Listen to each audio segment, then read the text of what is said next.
काहीतरी आपल्याला मिळावं, काहीतरी आपण टाकले त्याच्यापेक्षा काहीतरी जास्त मिळावं ना आपण कष्ट करतो ना मंडळी। तसं तुम्ही अखंड शिवनाम सप्ताह कितवा आहे तुमच्या गावामध्ये? 6वा सप्ताह आहे। काही लय दिवस झाले नाही, 50 होऊन गेलं तरी परिवर्तन होत नाही, तुमचं तर 6वा आहे। आता तुम्ही 6 वर्षाचे आहात असं म्हणायला वावगं होणार नाही। पण एक लक्षात घ्या, आपल्या आयुष्याची मर्यादा फार कमी आहे, आपल्याकडे वेळ फार कमी आहे, पण आपण जगायला उशिरा सुरुवात करतो। 40च्या पुढे आपण जगायला सुरुवात करतो, 40च्या अलीकडले दिवस आपल्याला कळत नाही, भ्रांती आहे आपल्याला, अहंपणा आहे, संसारामध्ये माझं माझं, संसारातच सर्वस्व सुख मानतो। पण शिवदास माऊली एका ठिकाणी म्हणतात की देवा तुझवीन सर्व दिशेना शिवंत, दिसते नासत वेळो वेळा, दिसते नासत वेळो वेळा,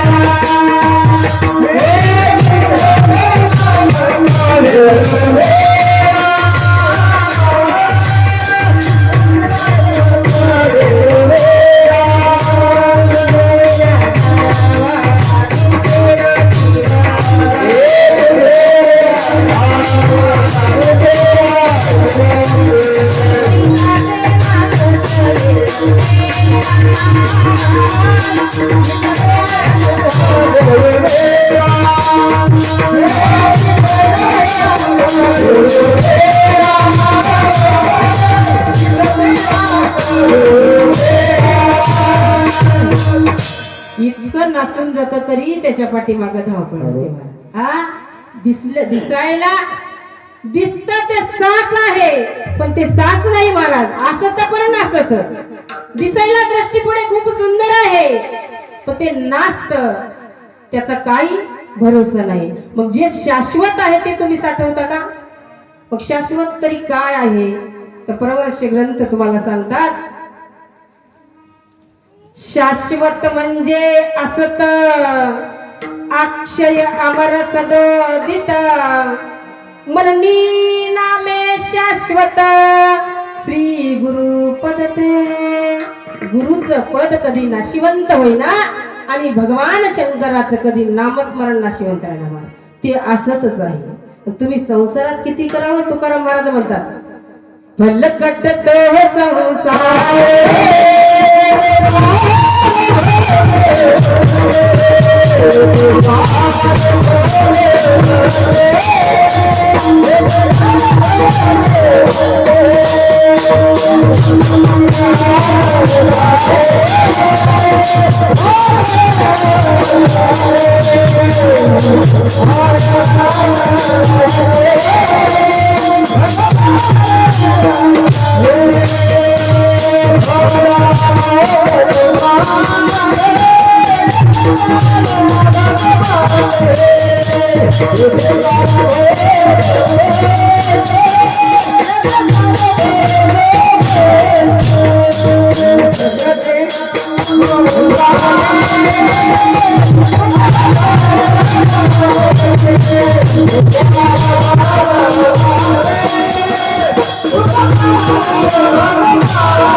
फलकट तो संसार म्हणजे जसं आपण धान्य पकडतोय त्या भुसकटाप्रमाणे संसार आहे, दिसायला आहे पण ते शाश्वत नाही। मग शाश्वत जर काय असेल तर अभंगाचे प्रथम चरण शंकर हे नाम, शंकर हे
टाळी टाळी.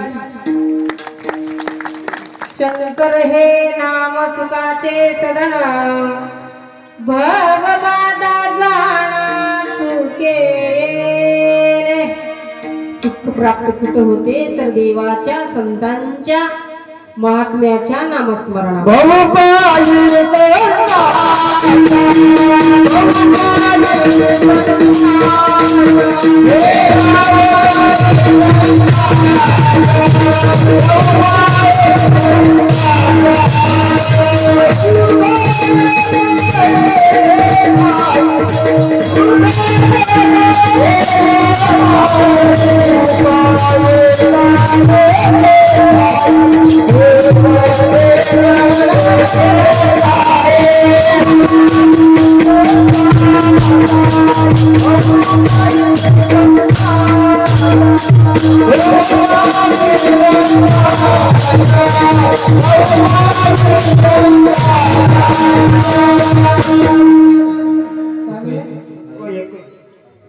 बहु पाये संतांचे.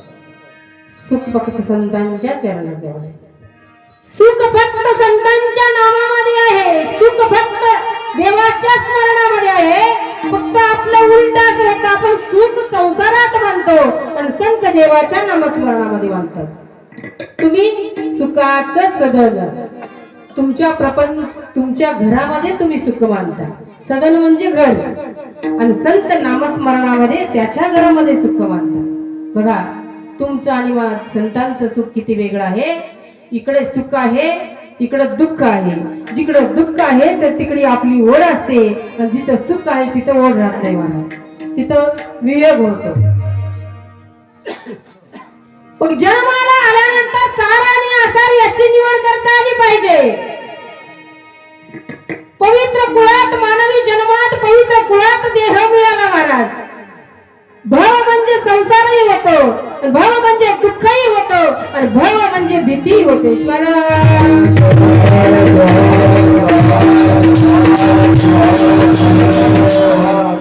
म्हणून ही भीती महाराज, सौंदर्य चांगलं मिळालं ते म्हातारपण येईल याची भीती असते.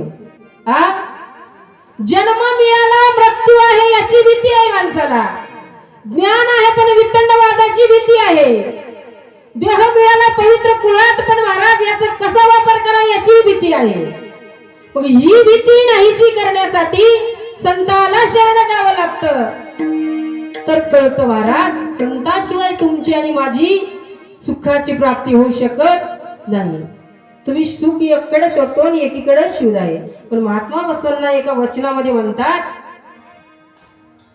द्रव्यासाठी मेले कोट्यान कोटी, भूमीसाठी मेले कोट्यान कोटी, कामिनीसाठी मेले कोट्यान कोटी, पण कुडल संगम देवा एकही नाही तुमच्यासाठी. कुडल संगम देवा हातवर जाग्यासाठी वार करून एकमेकाला दुश्मन झाले. तिथं वियोगाला प्रेम झालं निर्माण झालं नाही महाराज. सुख आहे ना त्याच्यात. भावभावाचे भांडणं, भाऊभाऊकीचे भांडणं, शेजारणीचे भांडणं, उठल्यापासून तर संध्याकाळपर्यंत भांडणं. हिनं हिच्या दारात दगड ठेवते, तिनं तिच्या दारात दगड होते, हिनं तिकडं कचरा लोटते, तिने इकडं कचरा. जाग्यासाठी कोट्याने कोटी एकच नाही. भूमीसाठी जमिनीसाठी सुद्धा प्राण गेला तरी चालेल पण जमीन तुला सोडणार का? सोडतो तुला दोनच हाताची जागा आहे माहिती आहे आपल्याला, तरी सोडणार आपण. बघा आणि पुन्हा तिसरा प्रश्न टाकला महात्मा बसवण्याने, कामिनीसाठी मेले कोट्यान कोटी. धर्म सांभाळला नाही महाराज. आता तसं नाही, पूर्वी होते. पूर्वी लावण्या म्हणत होते लोक 10 एकर जमीन विकायची आणि त्या लावण्याला पैसे द्यायचे. धर्मासाठी रुपये खर्च करत नव्हते. पण आपलं काहीतरी कलियुगामध्ये होतं, पण आपलं परिवर्तन आलं का? आपण महात्मा बसवेश्वर पाहिला नाही, संत शिरोमणी आपण पाहिला नाही, पण राष्ट्रसंत तुम्ही पाहिलात का? मग त्या माऊलीचा या भूतलावर अवतार झाला म्हणून महाराज भ्रांतीचा पडदा शिवकर्ते उघड निघत नाही. कोण माझ्यातला, कोण आतला कोण आहे, किंवा मी कोणासाठी आहे, किंवा कोण माझ्यासाठी आहे, याची अनुभूती केव्हा प्राप्त झाली आपल्याला की महाराज ज्या संत महात्म्याचं दर्शन झालं त्याचे झाली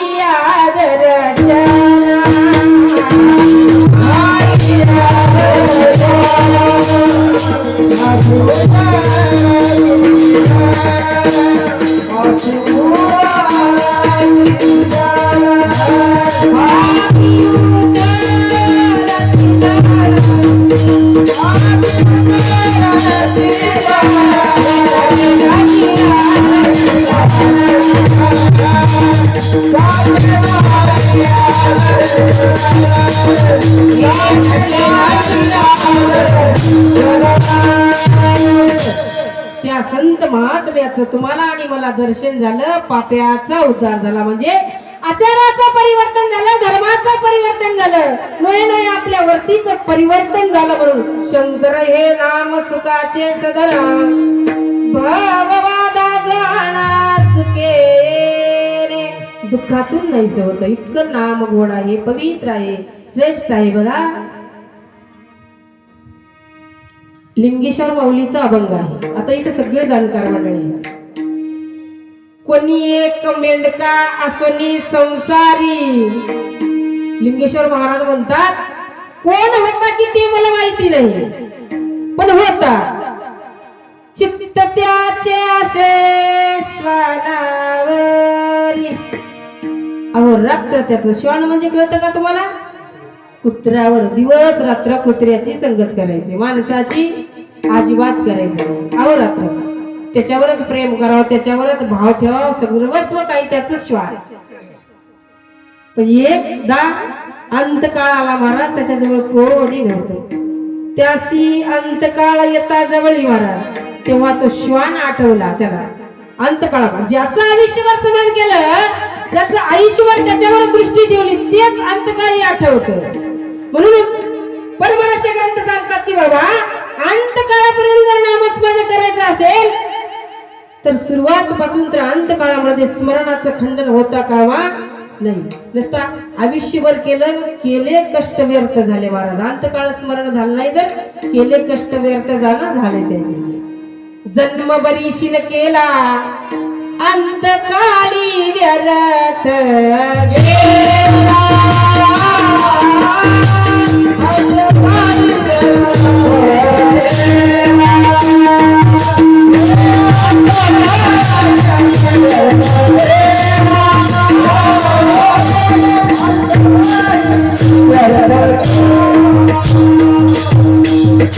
संतांनी मार्ग दाखवून दिले, दिशा दाखवून दिले. बाबा शंकर आहे नाम सुखाचं सदन आहे. अंतकाळामध्ये तुम्हाला अंतयात्रा जर सफल व्हायचं असेल तर वाणीमध्ये अहोरात्र नामस्मरण करावं लागतं. म्हणून त्या मेंढक्यानं अंतकाळ जवळ आल्यानंतर श्वानाचं स्मरण झालं. श्वान श्वान म्हणता शिव शिव आले, सहज घडले भजन त्याशी. सहज घडलं महाराज, मनावून म्हणला नव्हता तर महाराज रुद्रगणा हाती मान आणलं, कैलास घालून. म्हणून शंकराचं नाम तुम्ही घेतला, आता लगेच तुम्हाला फळ मिळणार नाही. तुम्ही कोणतंही काम करा, ते कामाला दाम नक्की मिळणार, पण थोडा वेळ लागणार. कोणतेही कर्म करा, परम करा, अधम करा, श्रेष्ठ करा, परोपकार करा, एखाद्याला बुडवा, एखाद्याला उडवा, तुम्ही कोणतंही करा, पण त्या कर्माचं फळ मात्र तुम्हाला निश्चित मिळणार. शिवराय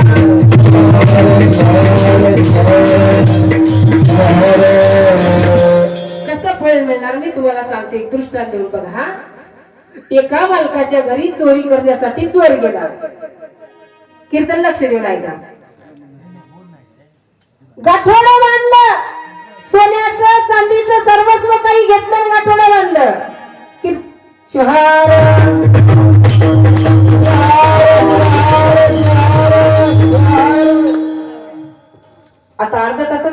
संपणार आहे, शांत चित्ताने ऐका, कारण अडचण करू नका मध्ये. पाटलाच्या घरी चोर चोरी करायला गेला, सगळं काही बांधून डोक्यावर गाठोडा घेतला. दारामध्ये म्हैस होती, जाता जाता पाय अडकला आणि धक्कन पडला खाली. थोडं उशिरा झाले महाराज, थोडं जोरात वाजून दाखवा कसं पडलंय ते. हा रक्त दिशा पडला की 32च्या 32 तर गळालीच, पण मशीन आवाज दिला त्याला. अरे वेड्या म्हणे, तू एवढं गाठोडं बांधून येतोस ना, तेवढ्याला एवढं तर एवढ्याला केवढं म्हणली म्हैस. कळलंय का तुम्हाला? काही कळलं? तेवढ्याला एवढं तर एवढं बांधून नेलं तुला केवढं मिळेल. मग आता तेवढ्याला एवढं काय असेल तुम्हाला सांगते बघा. याला म्हणते म्हैस मला बोलायला लागली म्हणे. म्हैस कुठं बोलते का? इथं कोणी आवती होती तर नाही म्हणे, भोवताला फिरून पाहतो तर म्हैसच आहे. म्हैसच बोलायला लागली. थांब म्हणे मी तुला बोलते. म्हशीनं प्रश्न केला, वेड्या मी गत जन्मामध्ये एका मालकाच्या घरी मांजरी होऊन अर्धा लिटर दूध प्राशन केली म्हणे. मांजरी होऊन एका मालकाच्या घरी. तर या जन्मामध्ये मला त्याच्या खुट्याला म्हैस होऊन दूध द्यायला लागलं. यालाच म्हणतात तेवढ्याला एवढं. आणि तू एवढं बांधून द्यालास तुला केवढं मिळेल. शिवाय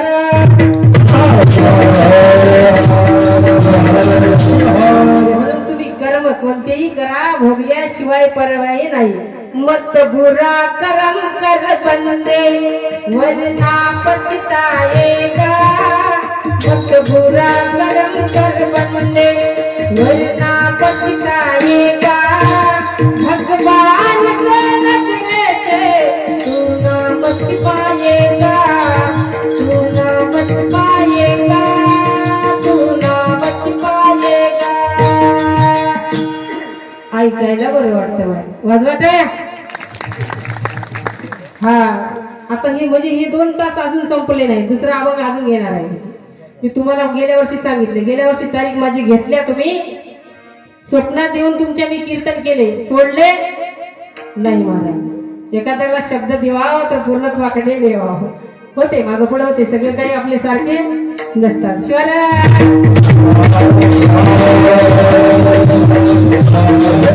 आपण कुठे होतो? एवढ्याला तेवढं. पण एक लक्षात घ्या, वाईट कर्म करू नका. तुमची शेजाऱ्याच्या दृष्टीतून तुमची सुटका होते, भावकीच्या दृष्टीतून तुमची सुटका होते. नव्हे आत्म इतराच्या दृष्टीतून तुमची सुटका होते. पण एकदा का भगवान शंकराची दृष्टी तुमच्यावर पडली ना, तुमच्या बापाला कर्म चुकणार. तुमच्या बापाला कर्म चुकणार. म्हणून कर्म चांगले करा. ते कोणते कर्म चांगले करा? लिंगार्पित कर्म परमहाची धर्म. सुखावर तिथं सुख मागायची काय गरज आहे? सुखाचं सदन आहे ना ते सुखाचं बाहेर आहे. मग इतर ठिकाणी आपण सुख शोधतो. सुख देईला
सुखाचं स्थान दुसरीकडे कोणतंही नाही. तुम्ही कुठेही शोधत जा. सुख देईल शंकरा करा पूजना लवकर पयाचं पूजन करा. जे लिंगार्थित जे कर्म केले ना तो परम हाच धर्म.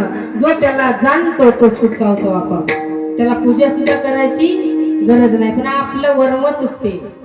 आपले कर्म चुकले की वर्म चुकतो. आपला धर्म बाजूला जातो. महाराज अधर्माने जर वागला तर किती कष्ट केला तर तिथं सुख मिळणार नाही.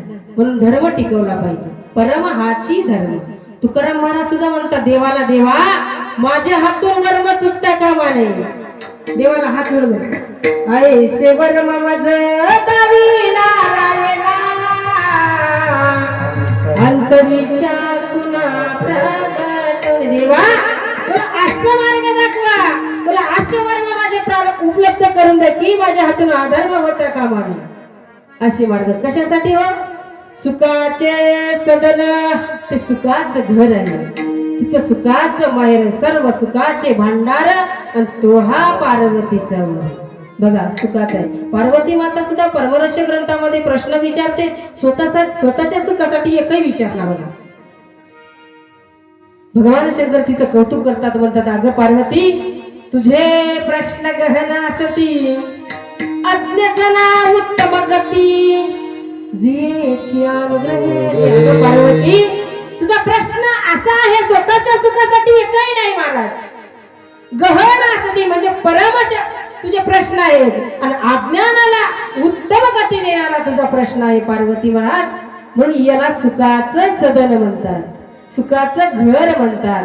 सुखाचं माहेर म्हणतात. आणि या सुखाच्या माहेरामध्ये जर तुम्ही नांदायला लागला तर एका क्षणात भ्रांतीचा पडला.